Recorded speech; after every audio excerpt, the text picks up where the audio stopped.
O nariz. Nikolai Gogol. 1. No dia 25 de março, ocorreu, em São Petersburgo, um acontecimento incomum e estranho. O barbeiro Ivan Yakovlevich, que vivia na Avenida Voznesensky, seu sobrenome perdeu-se, e até na fachada, em que está retratado um senhor com a bochecha ensaboada e a inscrição também sangra-se, não se lê nada mais. O barbeiro Ivan Yakovlevich acordou bem cedo e sentiu o cheiro de pão quente. Soerguendo-se um pouco na cama, ele viu que sua esposa, senhora bastante respeitável, que gostava muito de tomar café, tirava do forno uns pães que acabavam de ser assados. Hoje não tomarei café, Praskovia Osipovna, disse Ivan Yakovlevich, mas, em vez disso, quero comer pãozinho quente com cebola. Ou seja, Ivan Yakovlevich gostaria tanto de um quanto do outro, mas sabia que era totalmente impossível exigir as duas coisas de uma vez, pois Praskovia Osipovna não gostava nada de tais caprichos. Que o tolo coma o pão, melhor para mim, pensou consigo a esposa. Sobra um pouco mais de café. E jogou um pão sobre a mesa. Ivan Yakovlevich, por decência, vestiu uma casaca por cima da camisa e, sentando-se diante da mesa, espalhou o sal, preparou 2 cabeças de cebola, tomou nas mãos a faca e, fazendo uma expressão de importância, pôs-se a cortar o pão. Depois de parti-lo em 2 metades, olhou para o miolo e, para sua surpresa, viu algo esbranquiçado. Ivan Yakovlevich cavucou cuidadosamente com a faca e apalpou com o dedo. É sólido, disse consigo mesmo. Mas o que seria isso? Enfiou os dedos e tirou dali um nariz. Ivan Yakovlevich até soltou os braços. Começou a esfregar os olhos e a apalpar. Um nariz, era mesmo um nariz. E ainda parecia ser de alguém conhecido. O horror transpareceu no rosto de Ivan Yakovlevich. Mas aquele horror não era nada se comparado à indignação que tomou conta de sua esposa. Onde é que você foi decepar o nariz, seu animal? Pôs-se ela a gritar, em fúria. Seu vigarista. Seu bêbado. Eu mesma vou denunciá-lo à polícia. Mas que bandido. Pois eu já tinha ouvido de 3 pessoas que você, na hora de barbear, repuxa tanto os narizes, que eles mal se seguram no lugar. Mas Ivan Yakovlevich estava mais morto que vivo. Ele percebera que aquele nariz era de ninguém menos que do assessor colegial Kovalyov, que ele barbeava todas as quartas-feiras e domingos. Espere, Praskovia Osipovna. Vou colocá-lo num cantinho, enrolado num trapo. Que fique lá um pouquinho. Depois eu o levo para fora. Nem quero ouvir. Eu vou lá permitir que o nariz decepado fique aqui na minha sala. Seu torrão mirrado. A única coisa que sabe fazer é afiar a navalha, e logo não terá condição nenhuma de cumprir o seu dever, seu vagabundo, miserável. Eu lá vou responder à polícia por você. Ah, seu porcalhão, seu bronco estúpido. Fora com ele daqui. Fora. Leve aonde quiser. Não quero sentir nem o cheiro dele. Ivan Yakovlevich estava totalmente mortificado. Ele pensava, e não sabia o que pensar. Sabe lá o diabo como isso foi acontecer, disse ele, afinal, coçando atrás da orelha com a mão. Se ontem eu voltei bêbado ou não, não consigo dizer ao certo. Mas, a julgar pelos indícios, deve ser um acidente impensável, pois o pão é uma coisa que se assa, e o nariz não é de jeito nenhum. Não entendo nada. Ivan Yakovlevich calou-se. A ideia de que os policiais pudessem descobrir o nariz em sua casa e acusá-lo deixou-o completamente fora de si. Ele já conseguia enxergar aquela gola escarlate, com belos bordados prateados, a espada e seu corpo inteiro estremeceu. Finalmente, ele alcançou suas vestes de baixo e suas botas, enfiou-se naquelas porcarias e, acompanhado pelas nada leves reprimendas de Praskovia Osipovna, embrulhou o nariz no trapo e saiu para a rua.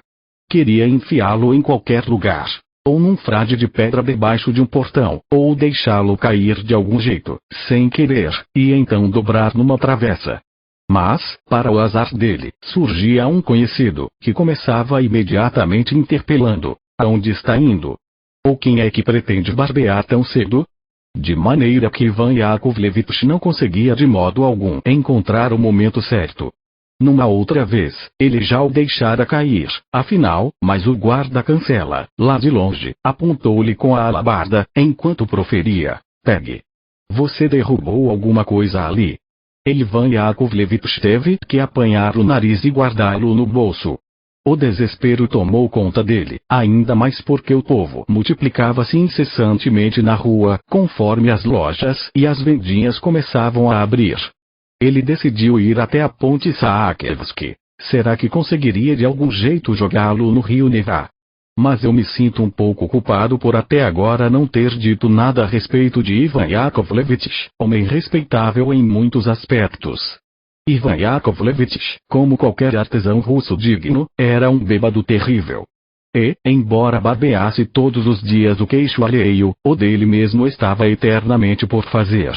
A casaca de Ivan Yakovlevich nunca usava sobrecasaca, era malhada, ou seja, ela era preta, mas cheia de pintas de um amarelo acastanhado ou cinzento. Agora era lustrosa. E, em vez de 3 botões, pendiam apenas uns fiozinhos. Ivan Yakovlevich era um grande cínico, e, quando o assessor colegial Kovalyov, como de costume, dizia-lhe, durante o barbear, as suas mãos sempre fedem, Ivan Yakovlevich. Então Ivan Yakovlevich respondia com a pergunta: e por que será que elas fedem? Não sei, meu irmãozinho, mas fedem, respondia o assessor colegial, Ivan Yakovlevich. Depois de cheirar um pouco de rapé, ensaguava-o, por causa disso, tanto a bochecha, como debaixo do nariz, e atrás da orelha, e debaixo da barba, resumindo, onde quer que lhe desse vontade. Aquele respeitável cidadão encontrava-se já na ponte Saakevsky. Antes de mais nada, ele olhou ao redor. Depois, debruçou-se no parapeito, como se buscasse ver se debaixo da ponte havia muitos peixes passando, e atirou às escondidas o trapo com o nariz. Ele sentiu como se 10 pudes tivessem sido tirados de cima dele, de uma só vez. Ivan Yakovlevich até deu um sorriso. Em vez de ir barbear os queixos dos funcionários públicos, dirigiu-se a um estabelecimento com a inscrição refeições e chá, para pedir um copo de ponche, quando, de repente, percebeu, no fim da ponte, o inspetor do quarteirão, de nobre aparência, com amplas suíças, um chapéu tricorne, de espada. Ele ficou petrificado. E, enquanto isso, o inspetor do quarteirão apontou-lhe o dedo e disse: mas venha cá, meu caro. Ivan Yakovlevich, conhecendo o uniforme, tirou já de longe o cap, aproximou-se lepidamente e disse: desejo saúde a vossa honra. Não, meu irmãozinho, sem essa de vossa honra. Diga-me, o que você estava fazendo ali, parado na ponte? Juro, meu senhor, estava indo barbear alguém, só quis ver se o rio corria muito veloz. Mentira. Não vai se safar com essa. Faça o favor de responder. Estou disposto a barbear vossa mercê 2 vezes por semana, ou até 3, sem qualquer objeção, respondeu Ivan Yakovlevich. Não, meu amigo, isso não é nada. Eu sou barbeado por 3 barbeiros, e eles ainda consideram uma grande honra. Mas agora faça o favor de contar o que estava fazendo ali. Ivan Yakovlevich empalideceu, mas aqui o incidente torna-se completamente nebuloso, e, sobre o que aconteceu a seguir, não se sabe rigorosamente nada. 2. O assessor colegial Kovalyov acordou bem cedo e fez com os lábios BRR, o que ele sempre fazia ao acordar, embora ele mesmo não compreendesse por quê. Kovalyov espreguiçou-se, ordenou que lhe trouxessem um espelho pequeno que ficava em cima da mesa. Ele queria dar uma olhada na espinha que lhe brotara no nariz na noite anterior. Mas, para seu enorme assombro, ele viu que, em vez do nariz, havia um espaço totalmente liso. Assustado, ele mandou que lhe trouxessem água e esfregou os olhos com uma toalha. O nariz não estava mesmo ali. Ele começou a tatear com a mão para descobrir. Estaria ele dormindo? Pelo visto não estava dormindo. O assessor colegial Kovalyov deu um salto da cama, sacudiu-se. O nariz não estava ali. Mandou que trouxessem suas roupas imediatamente e saiu voando para ver o chefe de polícia. Mas, enquanto isso, é indispensável dizer algo a respeito de Kovalyov, para que o leitor possa ver de que tipo era esse assessor colegial. Os assessores colegiais, que recebem esse título com o auxílio de certificados de instrução, não podem de modo algum ser comparados aos assessores colegiais que se faziam no Cáucaso. São dois tipos totalmente particulares. Os assessores colegiais instruídos. Mas a Rússia é uma terra tão maravilhosa que, se você falar de um assessor colegial, todos os assessores colegiais, de Riga até a Kamchatka, certamente vestirão a carapuça. O mesmo vale para todos os títulos e patentes. Kovalyov era um assessor colegial caucasiano. Ele possuía aquele título havia só 2 anos e, por isso, não podia esquecer-se dele por um minuto sequer. E, para conferir-se mais nobreza e peso, nunca chamava a si próprio de assessor colegial, mas sempre de major. Escute, queridinha, dizia ele geralmente ao encontrar na rua uma mulher vendendo peitilhos, venha à minha casa. Meu apartamento é na Sadovaya. Basta perguntar, é aqui que mora um Major Kovalyov? Qualquer um vai lhe mostrar. E, se encontrasse uma mais bonitinha, então dava-lhe, além disso, uma ordem disfarçada, acrescentando, pergunte, meu benzinho, pelo apartamento do Major Kovalyov. E é justamente por isso que adiante chamaremos esse assessor colegial de major. O Major Kovalyov tinha o costume de passear todos os dias pela Avenida Nevsky. O colarinho de seu peitilho estava sempre extraordinariamente limpo e engomado. Suas suíças eram daquele tipo que ainda hoje podem ser vistas em agrimensores de província ou de distrito, em arquitetos e médicos de regimento, também naqueles que exercem diversas funções policiais, e, no geral, em todos aqueles varões que possuem fartas bochechas rosadas e jogam Boston muito bem. Essas suíças passam bem pelo meio da bochecha e vão retinho até o nariz. O Major Kovalyov usava uma porção de sinetes de cornalina, tanto os com brasões como aqueles em que está gravado. Quarta-feira, quinta-feira, segunda-feira e assim por diante. O Major Kovalyov viera para São Petersburgo com uma necessidade, precisamente a de buscar um posto conveniente a seu título. Se conseguisse, o de vice-governador, mas, se não conseguisse, de meirinho em algum departamento de destaque. O Major Kovalyov não era contra se casar, mas só no caso de a noiva render um dote de 200 mil rublos. E, com isso, agora o leitor poderá julgar por si qual era a situação em que se encontrava esse major, quando ele viu, em vez do nariz bastante bonito e sóbrio, um espaço estúpido, plano e liso. Para seu infortúnio, não se avistava um coche sequer na rua, e ele teve que ir a pé, embrulhado em sua capa e cobrindo o rosto com um lenço, dando a impressão de que estava sangrando. Mas será que não foi só impressão minha? Não é possível que um nariz tenha sumido assim por besteira, pensou ele e entrou numa confeitaria, com o propósito de olhar-se no espelho. Felizmente, na confeitaria não havia ninguém. Os rapazinhos varriam os salões e dispunham as cadeiras. Alguns, com olhos sonolentos, levavam, em bandejas, pãezinhos recheados quentes. Nas mesas e cadeiras, estavam largados os jornais do dia anterior, molhados de café. Bom, graças a Deus, não tem ninguém, proferiu ele, agora posso dar uma olhada.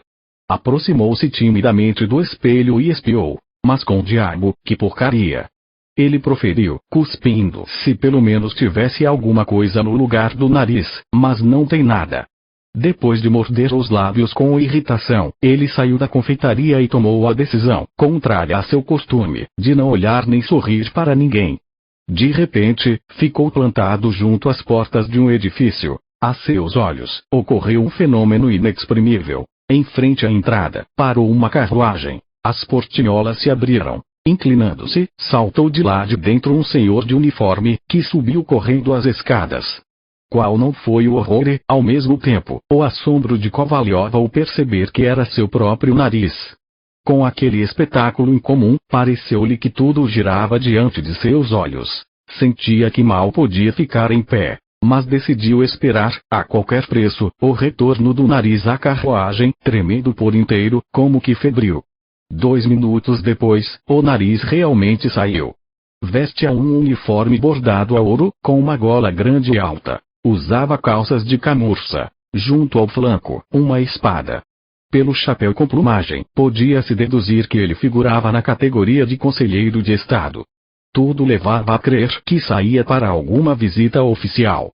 Ele olhou para ambos os lados, gritou para o cocheiro, vamos. Embarcou e foi-se embora. O pobre Kovalyov por pouco não enlouqueceu. Não sabia o que pensar de um acontecimento tão estranho. Como era possível, de fato, que o nariz, que ainda no dia anterior estivera em seu rosto, sem poder andar de carruagem ou a pé, estivesse de uniforme? Ele saiu correndo atrás da carruagem, que, felizmente, não foi longe e parou em frente à Catedral de Kazan. O major foi até a catedral, apressado, abriu caminho em meio a uma fileira de velhinhas mendigas com rostos enfaixados por trapos com 2 orifícios para os olhos, das quais antes ele tanto rira, e entrou na igreja. Havia poucos fiéis no interior da igreja. Estavam todos de pé perto da entrada, na porta.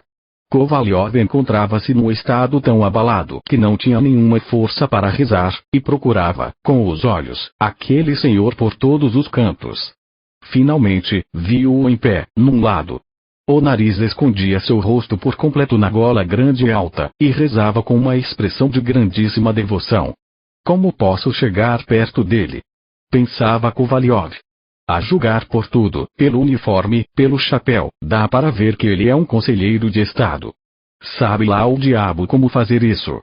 Começou a dar torcidas perto dele. Mas o nariz não abandonava por um minuto sua piedosa posição e fazia as suas reverências. Prezado senhor, disse Kovalyov, forçando-se internamente a tomar coragem. Prezado senhor, o que deseja? Respondeu o nariz, voltando-se. Parece-me estranho, prezado senhor, parece-me que o senhor deveria saber seu lugar. E de repente eu o encontro, e onde? Na igreja. Convenhamos, perdoe-me, não consigo compreender o que o senhor está dizendo. Explique-se. Como poderia explicar-lhe? Pensou Kovalyov, criando ânimo. Começou. É claro que eu, aliás, sou o major. Andar sem nariz, para mim, convenhamos, é indecente. Uma vendedora qualquer, que venda laranjas descascadas na ponte Voskresensky, pode ficar sem nariz. Mas alguém que tem em vista um posto de governador e que ademais é conhecido de damas de muitas casas, Tchektaryova, esposa de um conselheiro de Estado, e outras, julgue o senhor mesmo. Não sei, prezado senhor, nisso, o major Kovalyov encolheu os ombros. Perdão, se encararmos tudo isso de acordo com as regras do dever e da honra, o senhor mesmo poderá entender. Não entendo rigorosamente nada, respondeu o nariz. Explique-se de modo mais satisfatório. Prezado senhor, disse Kovalyov com sentimento de amor próprio. Não sei como devo entender suas palavras. Ao que me parece, a questão aqui é totalmente evidente. Ou o senhor deseja é que o senhor é o meu próprio nariz. O nariz olhou para o major e franziu um pouco o sobrecenho. Está equivocado, prezado senhor. Eu sou eu mesmo. Ademais, entre nós não pode haver quaisquer relações estreitas. A julgar pelos botões de seu uniforme, o senhor deve servir no Senado ou pelo menos na Justiça. Quanto a mim, trato de assuntos científicos. Dito isso, o nariz virou-se e continuou a rezar. Kovalyov ficou completamente confuso, sem saber o que fazer e até o que pensar. Nesse momento, ouviu-se o agradável ruído de um vestido de mulher. Aproximou-se uma senhora idosa, toda arrumada com rendas, e, com ela, uma jovem magrinha, de vestido branco, que delineava lindamente sua cintura esbelta, com um chapéu cor de palha leve como um docinho. Atrás delas, um alto eunuque, com grandes suíças e uma dúzia inteira de golas, deteve-se e abriu a tabaqueira. Kovalyov chegou mais perto, pôs à mostra o colarinho de cambraia do peitilho, ajeitou seus senetes, pendurados numa correntinha dourada, e, sorrindo para os lados, prestou atenção na levíssima dama que, como uma flor primaveril, inclinava-se de leve e tocava a testa com a mãozinha branca de dedos translúcidos. O sorriso no rosto de Kovalyov abriu-se ainda mais quando ele viu, por debaixo do chapéu, o queixo redondinho, de uma brancura viva, e parte da bochecha, encoberta pela cor da primeira rosa primaveril. Mas, de repente, ele pulou para trás, como se tivesse se queimado. Lembrou-se de que, no lugar do nariz, ele não tinha absolutamente nada, e lágrimas saltaram de seus olhos. Voltou-se para dizer ao senhor de uniforme, sem rodeios, que ele só fingia ser um conselheiro de Estado, que ele era um farsante e um canalha, e que não era nada mais que seu próprio nariz. Mas o nariz não estava mais lá. Conseguira escapulir, provavelmente para fazer alguma outra visita oficial. Aquilo levou o Kovalyov ao desespero. Ele voltou e parou por um instante debaixo da colunata, olhando cuidadosamente para todos os lados, para ver se não se deparava com o nariz em algum lugar. Lembrava-se muito bem de que o chapéu tinha plumagem e o uniforme era bordado a ouro, mas não notara o capote, nem a cor de sua carruagem, nem os cavalos, nem mesmo se havia algum criado atrás dele, e com que libré. Ademais, havia uma quantidade tão grande de carruagens passando a toda, de lá para cá, e com tamanha velocidade, que era difícil até distingui-las. Mas, ainda que ele conseguisse distinguir alguma delas, não teria quaisquer meios de detê-la. O dia estava belíssimo e ensolarado. Na Nevsky havia uma porção de gente. Toda uma cascata florida de senhoras derramava-se ao longo da calçada, começando pela ponte Politseisky e terminando na Nitschkin. Ia passando ali um conhecido, conselheiro de corte, que ele chamava de tenente-coronel, sobretudo se estivesse na presença de estranhos. E ali estava Yarizkin, chefe de seção no Senado, grande amigo, que sempre perdia no Boston quando apostava com o 8 na mão.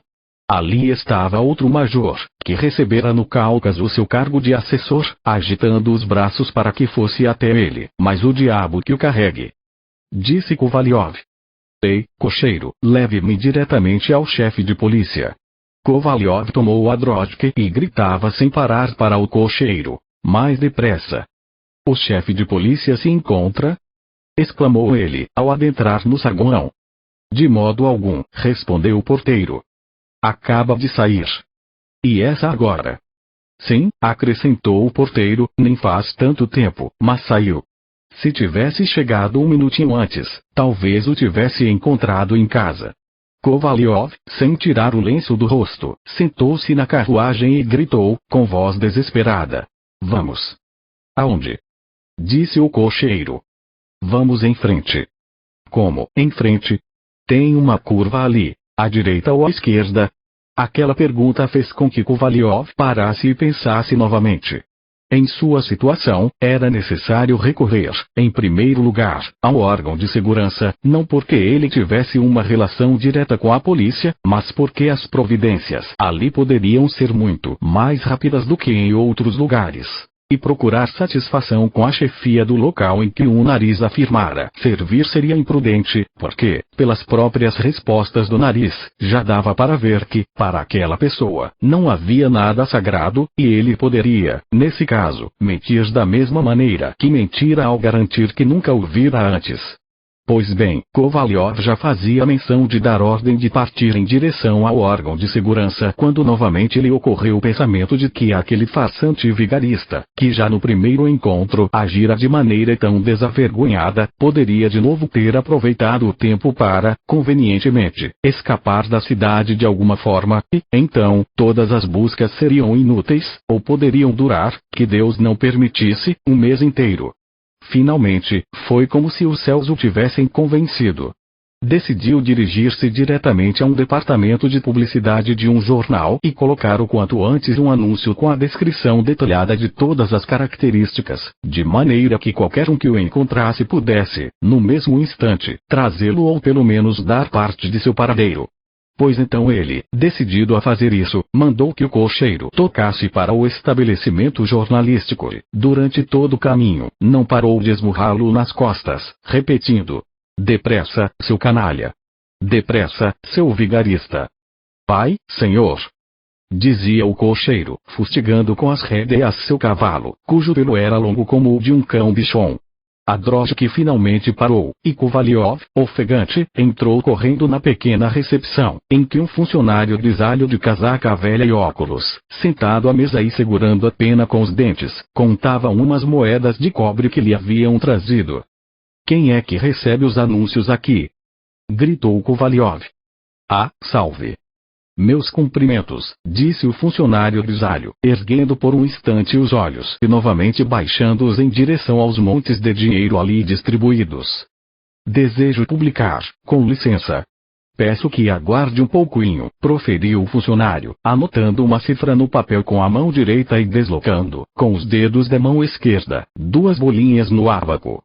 Um criado, usando um capote com galões e como uma aparência que demonstrava seu pertencimento a uma casa aristocrática, estava em pé ao lado da mesa, com uma notinha nas mãos, e ele considerou apropriado demonstrar sua sociabilidade. Acredita, senhor, o cachorrinho não vale nem 8 grivnas, quer dizer, eu não daria por ele nem 8 grochés. Mas a condessa o ama, juro por Deus, ela o ama e vai dar 100 rublos a quem encontrá-lo. Se falarmos de maneira apropriada, assim como nós dois agora, os gostos das pessoas não são nada parecidos. Se está à caça, pegue um perdigueiro ou um poodle. Não poupe 500 rublos, dê até 1000, contanto que seja um bom cachorro. O respeitável funcionário ouvia aquilo com ar expressivo e, ao mesmo tempo, dedicava-se ao cálculo de quantas letras havia na notinha que lhe fora trazida. De ambos os lados, havia uma porção de velhas, vendeiros e zeladores com pequenas notas.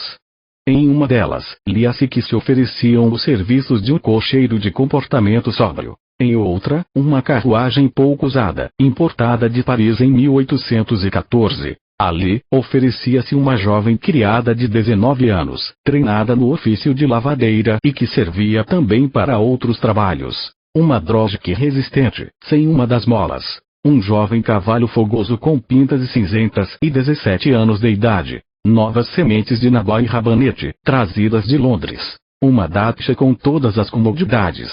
2 estábulos para cavalos e um lugar no qual se poderia cultivar um magnífico jardim de bétulas ou abetos. Também havia ali um chamado aos que desejassem comprar solas velhas, com o convite de comparecer à revenda todos os dias, das 8 da manhã às 3 da tarde.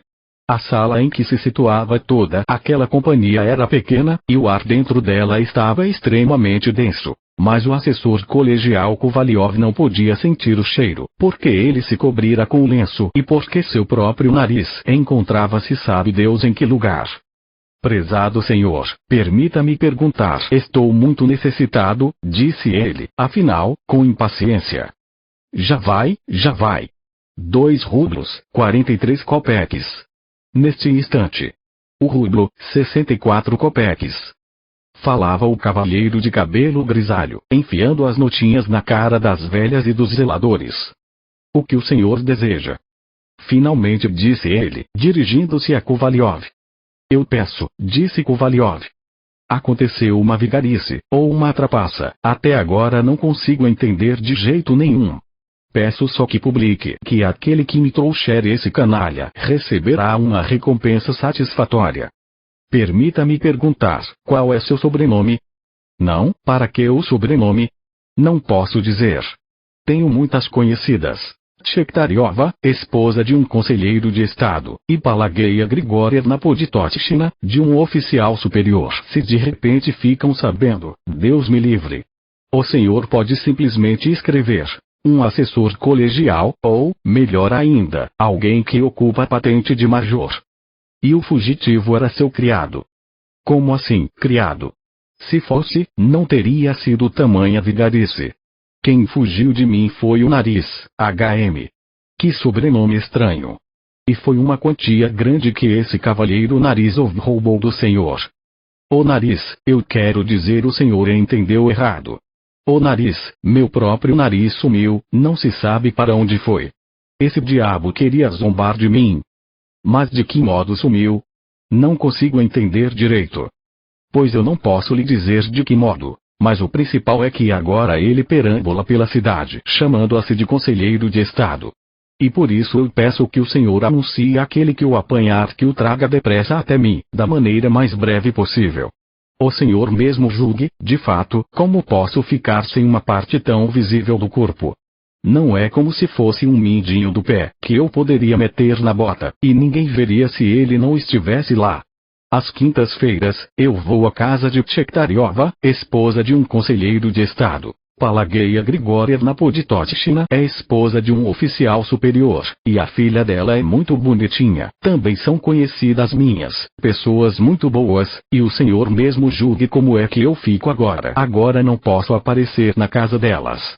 O funcionário pôs-se a pensar, o que era evidenciado por seus lábios fortemente comprimidos. Não, eu não posso colocar um anúncio como esse nos jornais, disse ele, após um longo silêncio. Como? Por que razão?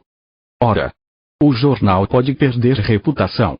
Se todo mundo começar a escrever que seu nariz fugiu, aí e até já dizem que são publicados muitos absurdos e boatos mentirosos.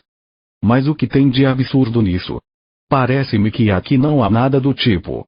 Ao senhor pode parecer que não. Mas, na semana passada, teve um caso parecido. Veio um funcionário público, da mesma maneira que o senhor chegou agora, trouxe uma anotação, pelo cálculo deu um valor de 2,73 rublos, e o anúncio consistia no fato de que um poodle preto tinha fugido. Ao que parece, nada demais, não é? Pois acabou sendo um pasquim. O tal poodle pertencia ao Estado, não me lembro a qual estabelecimento. Mas eu não quero que o senhor faça um anúncio a respeito de um poodle, e sim do meu próprio nariz. Portanto é quase um mesmo que fazer um a respeito de mim mesmo.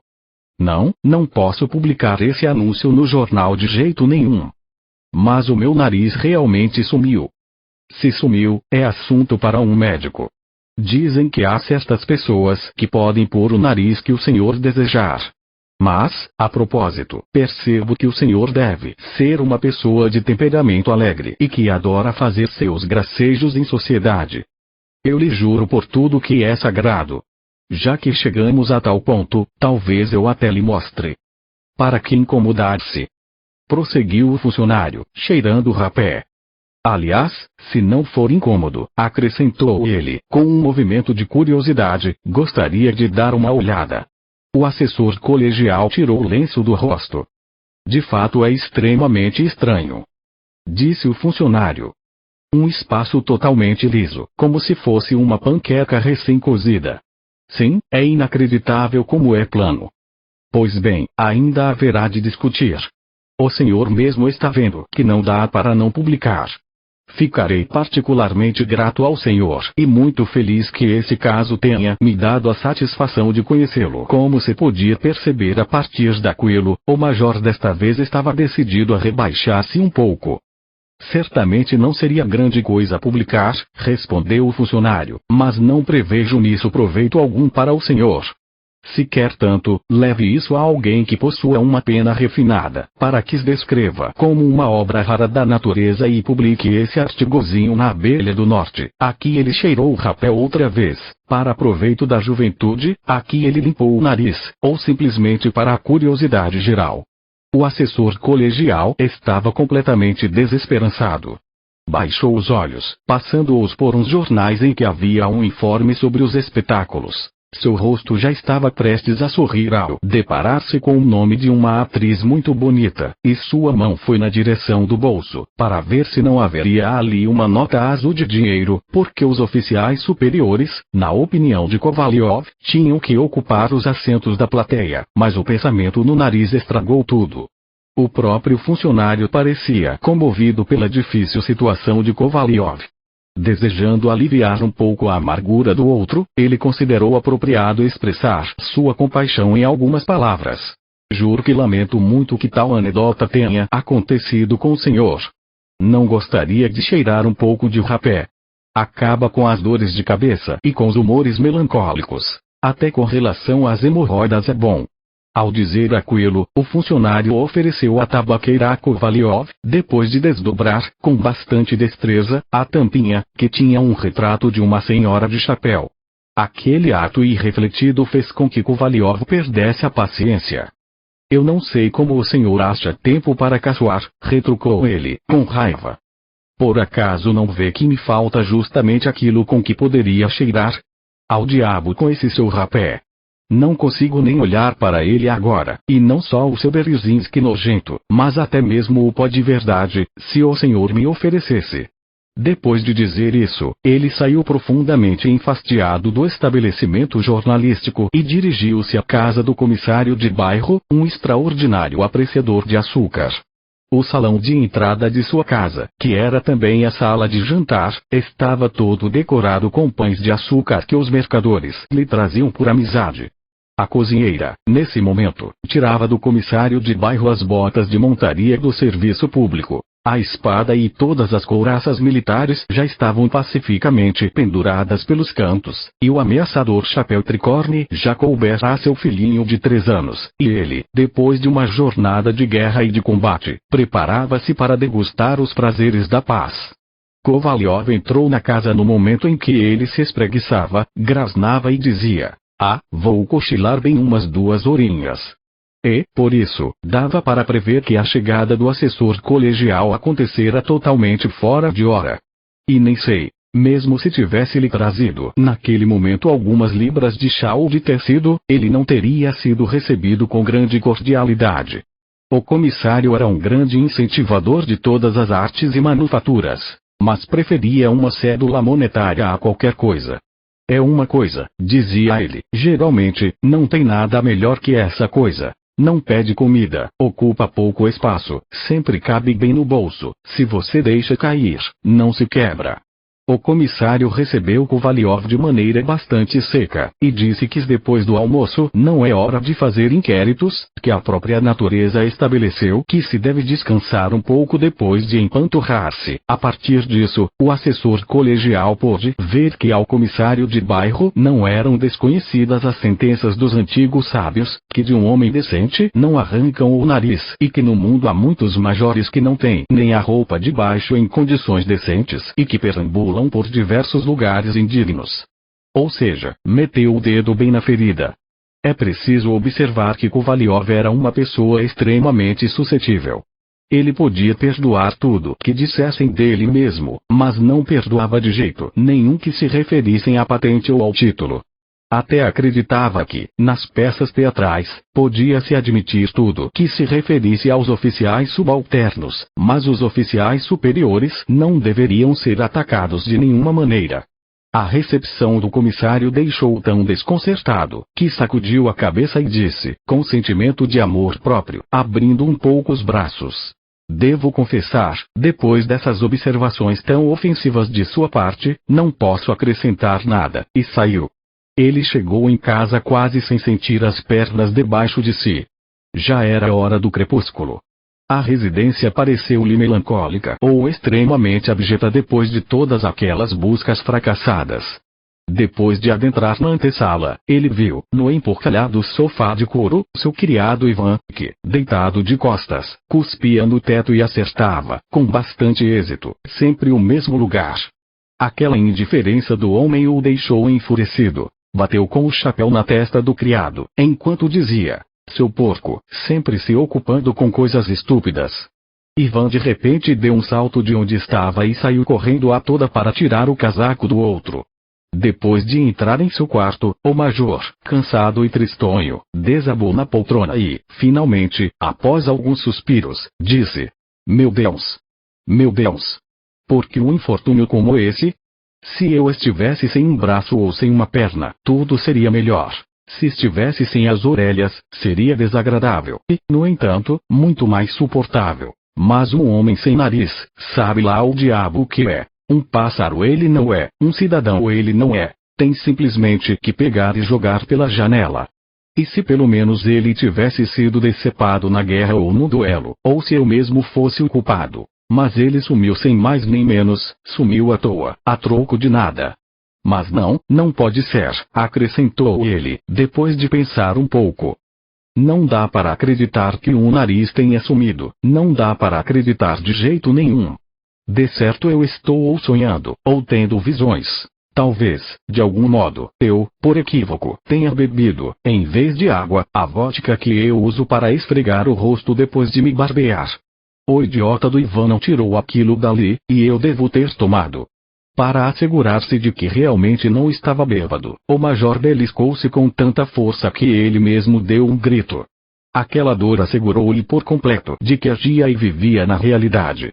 Ele se aproximou do espelho, de mansinho, e, no início, entrecerrou os olhos, com o pensamento de que, quem sabe, o nariz aparecesse em seu lugar. Mas, naquele mesmo instante, deu um salto para trás, dizendo: "Mas que aspecto burlesco! Era mesmo incompreensível. Se tivesse sumido um botão, uma colher de prata, o relógio ou algo do tipo. Mas sumir, e sumir justo de quem? E ainda por cima na própria casa. O Major Kovalyov, considerando todas as circunstâncias, concluiu que o mais próximo de ser verdade era que a culpada de tudo aquilo fosse ninguém menos que Podtoshchina, a esposa do oficial superior, que desejava que ele se casasse com sua filha. Ele mesmo adorava namoricá-la, mas evitava um arremate definitivo. Porém, quando a esposa do oficial superior declarou-lhe, sem rodeios, que queria casá-los, ele se desvencilhou de mansinho, com suas amabilidades, dizendo que ainda era jovem, que ainda precisava servir uns 5 aninhos, para que tivesse precisamente 42 anos. E, por isso, a esposa do oficial superior, certamente por vingança, decidira arruiná-lo. Para tanto, contratara alguma camponesa feiticeira, porque de modo algum seria possível presumir que um nariz fora decepado. Ninguém entrara em sua residência. O barbeiro Ivan Yakovlevich fizera sua barba ainda na quarta-feira, e, ao longo de toda a quarta-feira, e até durante toda a quinta-feira, seu nariz estivera inteiro, disso ele se lembrava e sabia muito bem. Ademais, alguma dor teria sido sentida, e sem dúvida uma ferida não poderia ter cicatrizado tão depressa e ficado lisa como uma panqueca. Kovalyov elaborou um plano em sua cabeça. Talvez chamar ao tribunal a esposa do oficial superior, por vias formais, ou aparecer ele mesmo na casa dela e desmascará-la. Suas reflexões foram interrompidas por uma luz que brilhou por entre todas as frestas da porta, o que revelava que a vela na antessala já fora acesa por Ivan. Logo, surgiu o próprio Ivan, trazendo-a à sua frente e iluminando vivamente todo o cômodo. O primeiro movimento de Kovalyov foi o de agarrar o lenço e cobrir o espaço em que, ainda no dia anterior, estivera o nariz, para que o homem verdadeiramente estúpido não ficasse boquiaberto ao ver, em seu amo, tamanha estranheza. Ivan não teve tempo de retornar a seu cubículo, quando ouviu-se na antessala uma voz desconhecida, que proferiu: "Por acaso mora aqui o assessor colegial Kovalyov? Entre." "O Major Kovalyov está aqui", disse Kovalyov, dando um salto, apressado, e abrindo a porta. Entrou um oficial da polícia, de bela aparência, com suíças nem muito claras e nem muito escuras, bochechas bastante rechonchudas, aquele mesmo que, no início da narrativa, estava no fim da ponte Saakevsky. "O senhor por acaso perdeu seu nariz?" "Precisamente. Ele acaba de ser encontrado." "Não me diga!" gritou o Major Kovalyov. A felicidade tirou-lhe a fala. Olhava atentamente para um inspetor de quarteirão, em pé diante dele, em cujos lábios e bochechas rechonchudas cintilava vivamente a luz tremulante da vela. Como? Por um estranho acaso, ele foi detido quase já na estrada. Já tinha tomado uma diligência e pretendia fugir para Riga.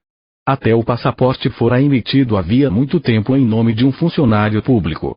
E o estranho é que, no início, eu mesmo o havia tomado por um cavalheiro.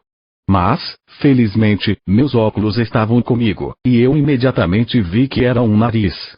É que eu sou míope, e, se o senhor estiver na minha frente, eu só vejo que o senhor tem um rosto, mas não distingo nem o nariz, nem a barba, nem nada.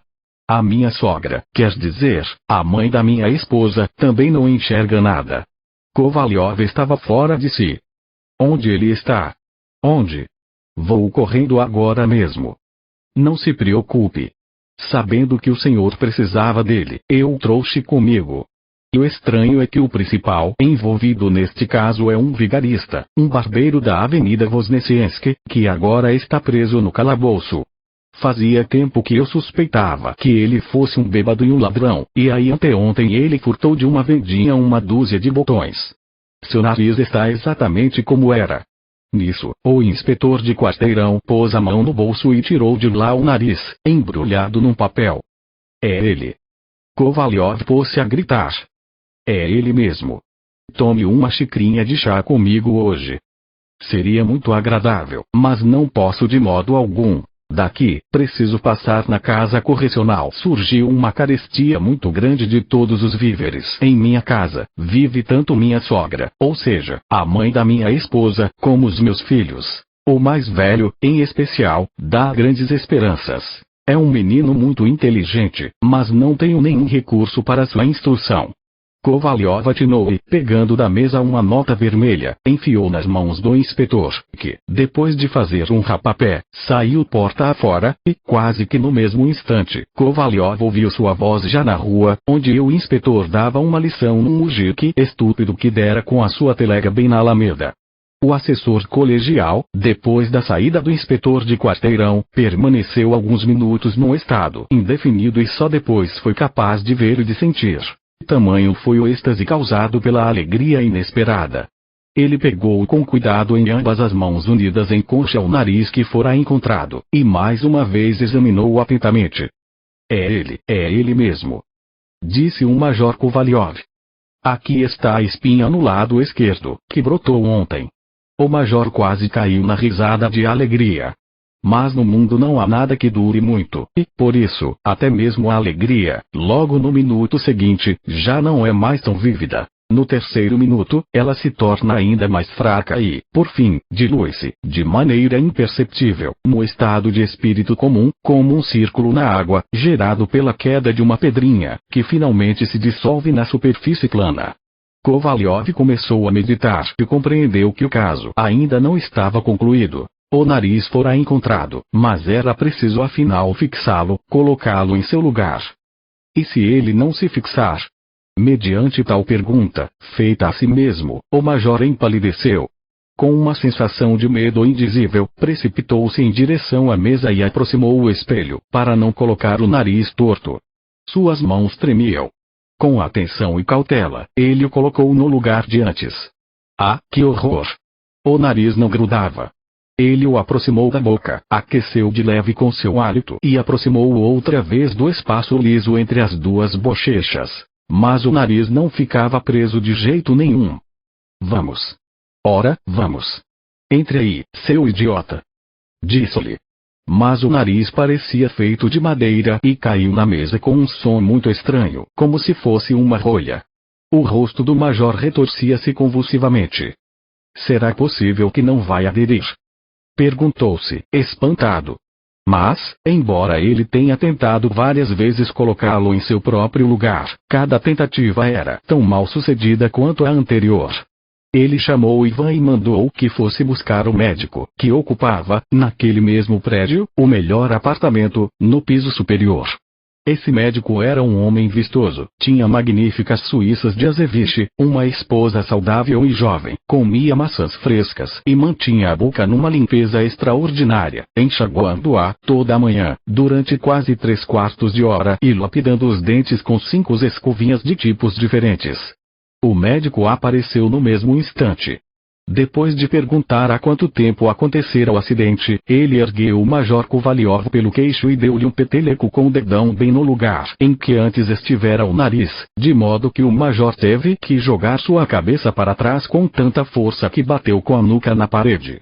O doutor disse que não era nada e, aconselhando-o a afastar-se um pouco da parede, mandou que Kovalyov inclinasse a cabeça primeiro para o lado direito e, depois de tatear o lugar em que antes estivera o nariz, disse, HM. Depois, mandou que ele inclinasse a cabeça para o lado esquerdo e disse, HM. E, para concluir, deu-lhe novamente um peteleco com o dedão, de modo que o major sacudiu a cabeça, como um cavalo a quem olham os dentes. Depois de fazer tal exame, o doutor balançou a cabeça e disse: não dá. É melhor o senhor deixar assim, porque pode ficar ainda pior. É claro que dá para fixá-lo. Eu talvez possa fixá-lo para o senhor agora mesmo, mas eu lhe garanto que será pior para o senhor. Essa é boa. Como vou ficar sem o meu nariz? Perguntou Kovalyov. Não pode ficar pior do que agora.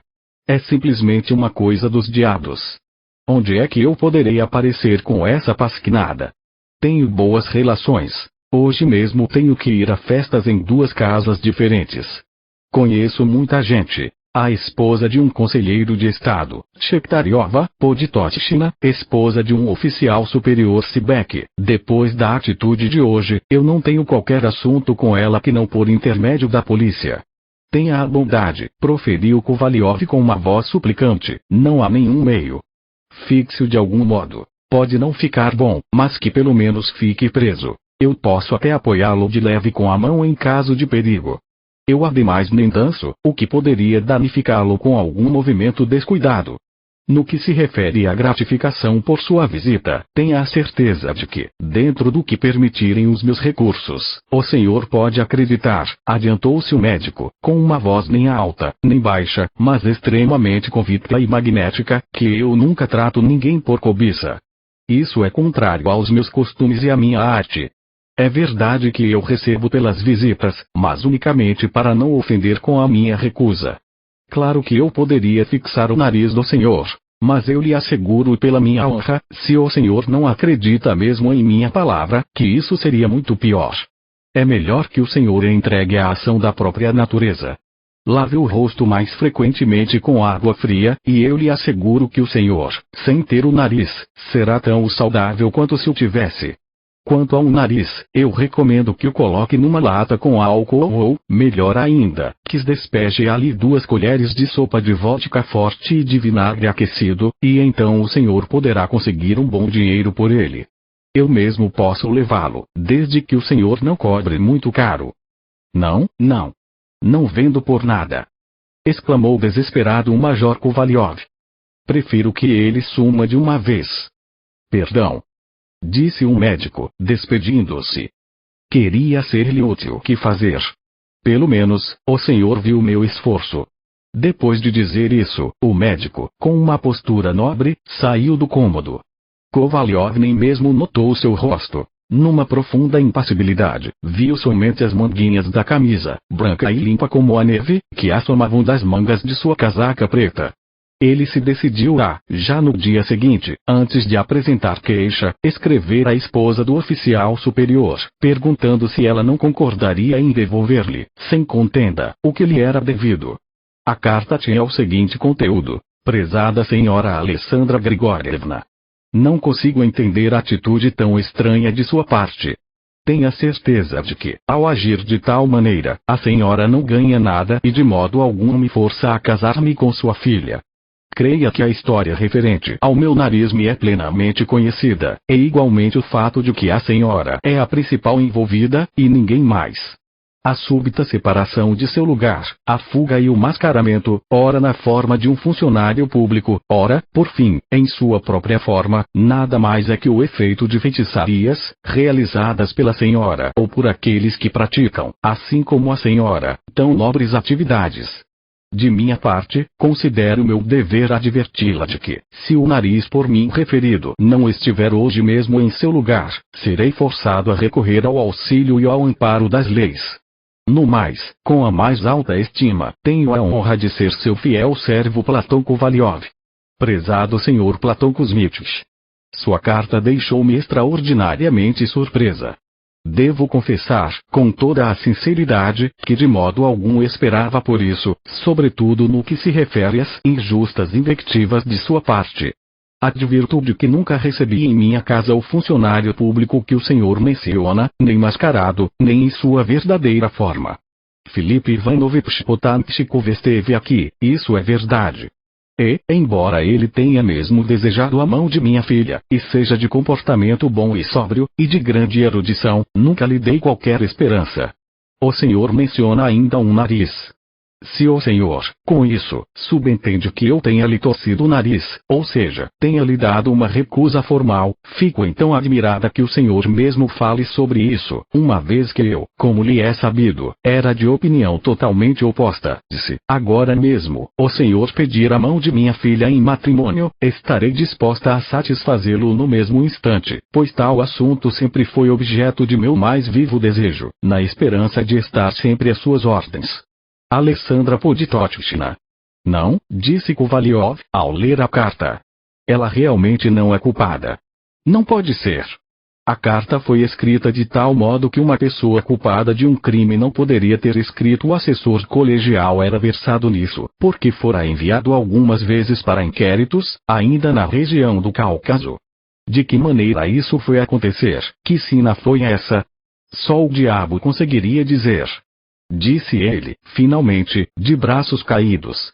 Enquanto isso, rumores sobre aquele acontecimento incomum se espalharam por toda a capital e, como é de praxe, não sem alguns acréscimos singulares. Na época, a mente de todos estava justamente predisposta ao extraordinário. Recentemente, a cidade inteira tinha se dedicado a experiências sobre os efeitos do magnetismo.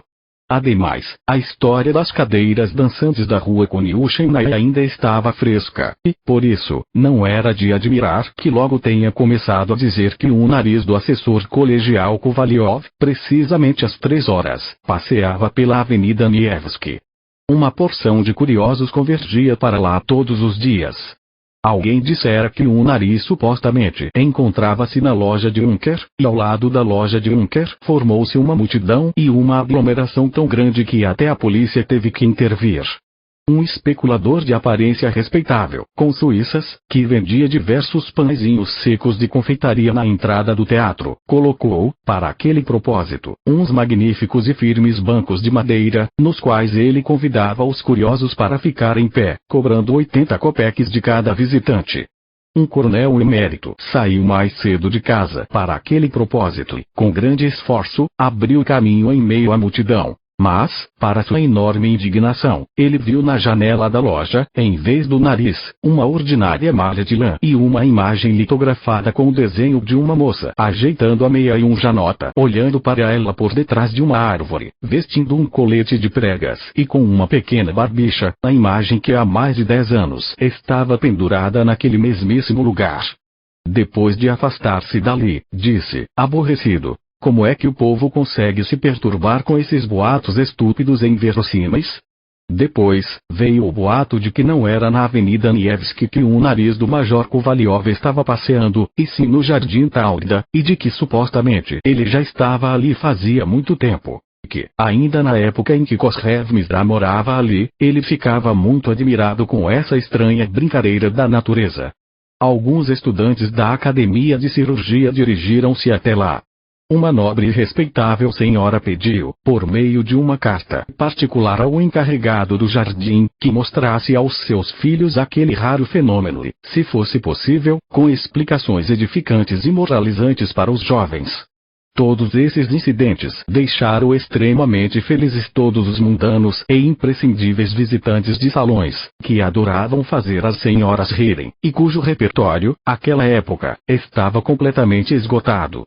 Uma pequena parte das pessoas honradas e bem-intencionadas estava extremamente insatisfeita.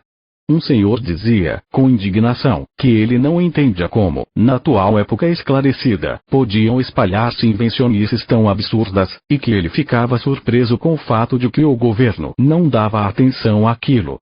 Via-se que aquele senhor pertencia ao grupo de cavalheiros que desejava envolver o governo em tudo, até em suas discussões diárias com a esposa.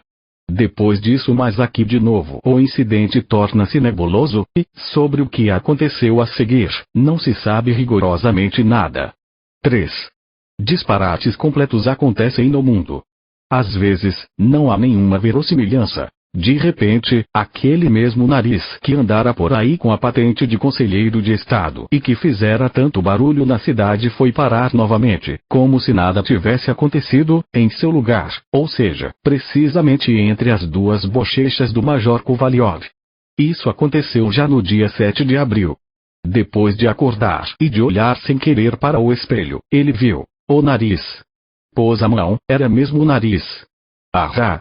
Disse Kovalyov, de alegria, quase dançou, descalço, um trepaque pelo quarto, mas Ivan, que ia entrando, impediu. Ele imediatamente mandou que aprontasse as coisas para que ele se lavasse. Enquanto se lavava, olhou mais uma vez para o espelho. O nariz. Enxugando-se com a toalha de rosto, olhou de novo para o espelho. O nariz. Mas dê cá uma olhada, Ivan, parece que tem uma espinha no meu nariz, disse enquanto pensava. Mas quis desgraça se o Ivan dizer que nada, meu senhor, não só não tem espinha, como o próprio nariz não está aí. Mas Ivan disse: não tem nada, senhor, não tem espinha nenhuma, o nariz está limpo. Que bom, com 1000 diados. Disse consigo mesmo o major e estalou os dedos. Nesse momento, surgiu à porta o barbeiro Ivan Yakovlevich, mas com ar amedrontado, como o de um gato que acaba de ser açoitado por roubar um pedaço de banha. Diga de uma vez, as mãos estão limpas. Kovalyov gritou-lhe de longe. Estão limpas. Mentira. Juro por Deus que estão limpas, meu senhor. Mas olhe lá, hein? Kovalyov sentou-se. Ivan Yakovlevich cobriu com uma toalhinha e, num instante, com o auxílio de um pincel, transformou sua barba e parte de sua bochecha no creme, daqueles que os mercadores servem em seus onomásticos. Mas que coisa! Disse Ivan Yakovlevich consigo mesmo ao observar o nariz, e depois inclinou a cabeça para o outro lado e olhou para ele de banda. Vejam só. Mas é ele mesmo, quem diria, prosseguiu, olhando demoradamente para o nariz. Enfim, de levinho, com a maior delicadeza que se pode imaginar, ele ergueu 2 dedos, para segurá-lo pela pontinha. Pois esse era o método de Ivan Yakovlevich. Ora, olhe lá! Gritou Kovalyov. Ivan Yakovlevich deixou os braços caírem, perplexo e confuso, tão confuso como jamais estivera. Por fim, começou a roçar a navalha por debaixo da barba com cautela, e, embora fosse-lhe totalmente incômodo e difícil barbear sem o apoio da parte farejante do corpo, ele, no entanto, apoiando-se de algum modo com seu dedão áspero na bochecha e na arcada dentária inferior, superou afinal todos os obstáculos e conseguiu barbeá-lo. Quando tudo estava pronto, Kovalyov apressou-se a vestir-se naquele mesmo instante, tomou uma carruagem e foi diretamente à confeitaria. Ao entrar, gritou ainda de longe: "Garoto, uma xícara de chocolate!" E, no mesmo momento, voltou-se para o espelho. O nariz estava lá. Ele se virou alegremente para trás e, com ar satírico, olhou, cerrando um pouco os olhos, para 2 militares, um dos quais tinha um nariz que não era nem um pouco maior que um botão de colete. Depois disso, ele se dirigiu à chancelaria daquele departamento em que tentava obter o posto de vice-governador ou, em caso de fracasso, de meirinho. Ao passar pela recepção, olhou para o espelho. O nariz estava lá. Depois, foi à casa de outro assessor colegial ou major, grande zombador, a cujas observações implicantes de todo tipo ele sempre respondia dizendo: "Ah, mas eu conheço você muito bem, você é um pirracento." No caminho, ele pensou: se o major também não cair na gargalhada ao me ver, aí será um sinal seguro de que tudo está em seu lugar. Mas o assessor colegial não disse nada. Muito bom, com 1000 diados. Pensou Kovalyov consigo mesmo. No caminho, encontrou-se com Poditochina, a esposa do oficial superior, junto com sua filha, cumprimentou-as e foi recebido com exclamações de alegria, portanto não fora nada, não tivera prejuízo algum. Conversou com elas longamente, sacando a tabaqueira de propósito, passou muito tempo recheando seu nariz diante delas, por ambas as entradas, repetindo consigo mesmo: "Aí está, mulherio, cabeças de galinha. De qualquer maneira, não vou me casar com sua filha. Se for simplesmente para amor, de acordo." E, desde então, o Major Kovalyov voltou a passear, como se nada tivesse acontecido, tanto pela Avenida Nevsky como pelos teatros e por toda parte. E o nariz também, como se nada tivesse acontecido, permaneceu em seu rosto, sem dar qualquer impressão de que se ausentara dali. E, depois disso, o Major Kovalyov era visto sempre de bom humor, sorrindo, rigoroso no encalço de todas as senhoras bonitinhas e até, uma vez, parado diante de uma vendinha no Gostiny Dvor para comprar uma fitinha de alguma ordem, não se sabe por que motivo, pois ele mesmo não era cavaleiro de nenhuma ordem. Eis a história que ocorreu na capital setentrional de nossa vasta nação. Só agora, considerando tudo, é que vemos que nela há muito de inverossímil. Já nem falo aqui do fato de que é mesmo estranha a separação do nariz e seu surgimento em diversos locais na figura de um conselheiro de Estado, mas como é que Kovalyov não percebeu que era impossível anunciar sob o nariz em um jornal? Nem digo isso no sentido de que me pareceu caro o preço do anúncio. Isso é um absurdo, e eu de modo algum pertenço ao grupo de pessoas avarentas. Mas é indecente, é embaraçoso, não é nada bom. E, novamente, como o nariz foi parar dentro de um pão assado, e como o próprio Ivan Yakovlevich. Não consigo entender isso de jeito nenhum, definitivamente não entendo. Mas o que é mais estranho, mais incompreensível de tudo é como os autores podem escolher tais enredos. Confesso que isso já é totalmente inconcebível, é mesmo não entendo de jeito nenhum. Em primeiro lugar, não há, em termos exatos, nenhum proveito à pátria. Em segundo lugar, mas em segundo lugar também não há proveito. Eu simplesmente não sei o que é isso. E, no entanto, com tudo isso, pode-se ainda assim admitir tanto uma coisa como a outra, e até uma terceira também é possível e onde é que não há incongruências. E, mesmo assim, quando você reflete, há realmente alguma coisa em tudo isso. Por mais que digam, incidentes semelhantes acontecem no mundo. É raro, mas acontecem. Fim.